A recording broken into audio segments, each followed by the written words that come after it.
تنویر سے، کفر کو کافور کر دے دین کی تنویر سے، اور ظلم کو ذبح کر دو اسلام کی شمشیر سے، دے دو آزادی جہاں کو بندش زنجیر سے، اور چیر دو گیتی کا سینہ نعرہ تکبیر سے۔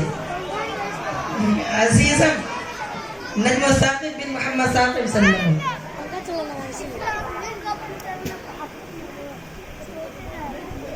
وسلم۔ السلام علیکم ورحمۃ اللہ وبرکاتہ۔ الحمد للہ رب العالمین، والصلاة والسلام علی سید الانبیاء والمرسلین، وعلی آلہ واصحابہ اجمعین، اما بعد، فاعوذ باللہ من الشیطان الرجیم، بسم اللہ الرحمن الرحیم، وَأَنْتُمُ الْأَعْلَوْنَ إِن كُنتُم مُؤْمِنِينَ۔ صدق اللہ العظیم۔ وہ معزز تھے زمانے میں مسلمان ہو کر، وہ معزز تھے زمانے میں مسلمان ہو کر، اور ہم خوار ہوئے تارک قرآن ہو کر۔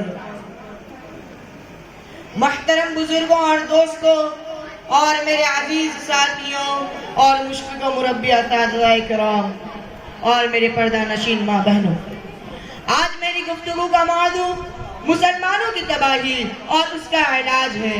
آئیے اس موضوع کے تحت ہم اپنے شاندار ماضی پر ایک نظر ڈال کر مستقبل کی تعمیر و ترقی کے سامان تلاش کریں۔ قرآن کریم میں رب الجلال کا ارشاد ہے، وَأَنْتُمُ الْأَعْلَوْنَ إِن كُنتُم مُؤْمِنِينَ۔ تم ہی سربلند رہو گے بشرط کہ تم سچے پکے مسلمان رہے۔ یہ ارشاد باری ہماری پوری تاریخ کا اختصار ہے اور اسی میں ہماری ترقی کا راز مضمر ہے۔ تاریخ کے سینکڑوں واقعات بس یہ بتانے کے لیے کافی ہے کہ جب بھی ہمارا رشتہ اللہ سے اور اس کے دین سے مضبوط رہا، سربلندی اور کامیابی قدم چومی، اور جب کبھی اس رشتے میں کسی بھی قسم کی کمزوری آئی، ہم عزت رفاعت کے آسمان سے ذلت و پستی کے غار میں جا گرے۔ تاریخ ہمارے سامنے جنگ بدر کی مثال پیش کرتی ہے۔ جنگ بدر میں جو کامیابی ہوئی وہ اسی رشتے کی مضبوطی پر ہوئی، ورنہ اگر کامیابی ہوتی تو کفار مکہ کی ہوتی، کیونکہ کفار مکہ تقریباً 1000 تھے اور بڑے جوش و خروش کے ساتھ تھے۔ ان کے پاس 700 اونٹ اور 200 گھوڑے تھے، نیز سب کے پاس تلوار اور دیگر جنگی ہتھیار موجود تھے۔ ادھر ابو جہل، عتبہ، شیبہ، ولید، حنظلہ، عبید، عاص، حرث، نضر بن حارث، عبد المطلب جیسے شجاعت کے پیکر اور آزمودہ کار موجود تھے۔ اور ادھر بیچارے مسلمان بے سر و سامان کل تعداد 313 سواری لے کر، کل 2 گھوڑے اور 70 اونٹ، ایک پر 3 4 آدمی سوار ہیں اور بعض ہی سفر کر رہے ہیں۔ جب مقام بدر پر پہنچتے ہیں تو دیکھتے ہیں کہ کفار مکہ بلند مقام پر خیمہ زن ہو چکی ہے، جہاں پانی کی بھی فراوانی ہے۔ بیچارے مسلمانوں کو پست اور پتیلی زمین پر خیمہ زن ہونا پڑا، جہاں اگر کسی کو پیاس لگے تو ایک گھٹ پانی کو نہ ملے۔ الغرض جنگ کے اندر جتنا اسباب اور جتنے چیزوں کی ضرورت پڑتی ہے وہ سب کفار مکہ کو حاصل تھی، مگر جب لڑائی شروع ہوتی ہے تو کفار مکہ گاجر اور مولی کی طرح کاٹے جاتے ہیں۔ کفار مکہ کا سب سے بڑا سردار ابو جہل 2 بچوں معار اور معوذ کا ہاتھ مارا جاتا ہے۔ عبداللہ بن مسعود اس کے سر کو جسم سے جدا کر دیتے ہیں۔ مسلمانوں، آپ جانتے ہو کہ عبداللہ بن مسعود کون ہے؟ یہ وہی عبداللہ بن مسعود ہے جس کو اسی ابو جہل نے مکے کے سائن میں مارتے مارتے بے ہوش کر دیا تھا، اور آج میدان جنگ کے اندر وہی عبداللہ بن مسعود ابو جہل کا سر قلم کر رہے ہیں۔ امیہ ابن خلف ابو جہل کے بعد کفار مکہ کا سب سے بڑا سردار سمجھا جاتا تھا، لیکن اپنے ساتھیوں کو اس طرح تہذیب ہوتے دیکھ گھبرایا اور میدان جنگ چھوڑ کر بھاگ پڑا۔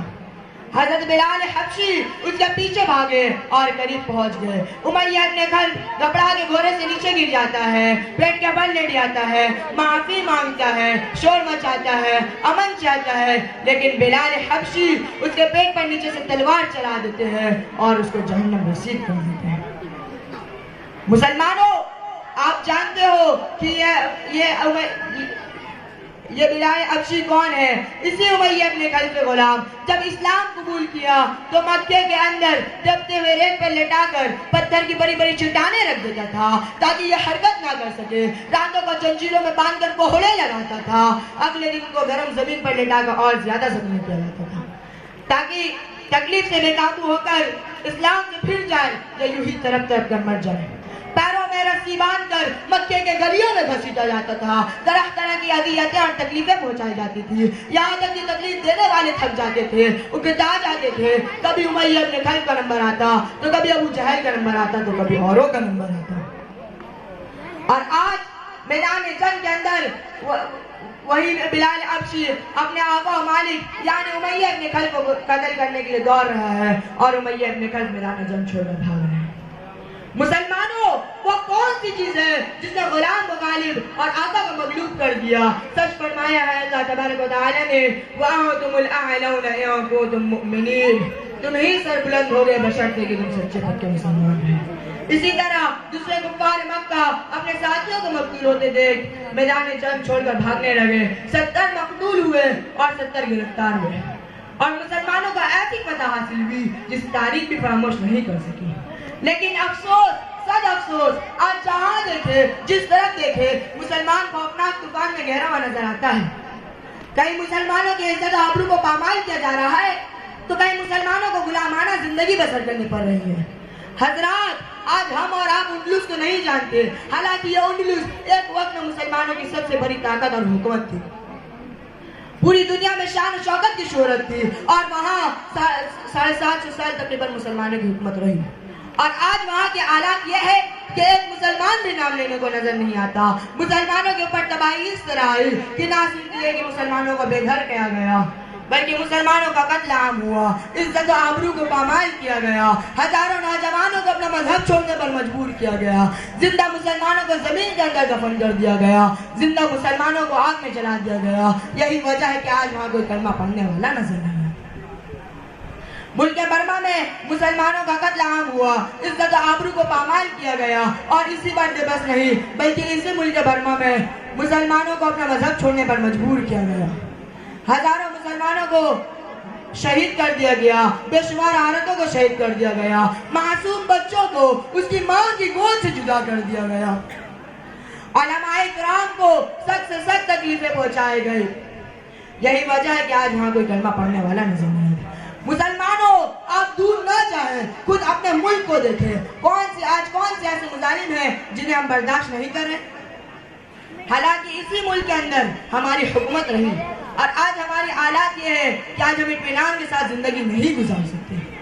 کہیں ہمارے قتل کی تدبیریں سوچی جاتی ہیں تو کہیں ہمیں ملک سے نکالنے میں منصوبے بنائے جاتے ہیں تو کہیں ہمیں غیر ملکی کہہ کر بدنام کیا جاتا ہے. اسلام کے پاسبانوں, آج پوری دنیا ہمارے لیے وحشت و بربریت کی آماجگاہ بنی ہوئی ہے. حالانکہ ایک زمانہ تھا کہ ہمیں دنیا کی ہر چیز سونپی گئی تھی, جس طرح قدم بڑھاتے بڑھتی اور پھیلتی چلی جاتی تھی. باطل کی کوئی طاقت و قوت ہمارے راہ میں حائل نہیں ہو سکتی تھی. کسی علامہ اقبال نے کیا خوب کہا ہے,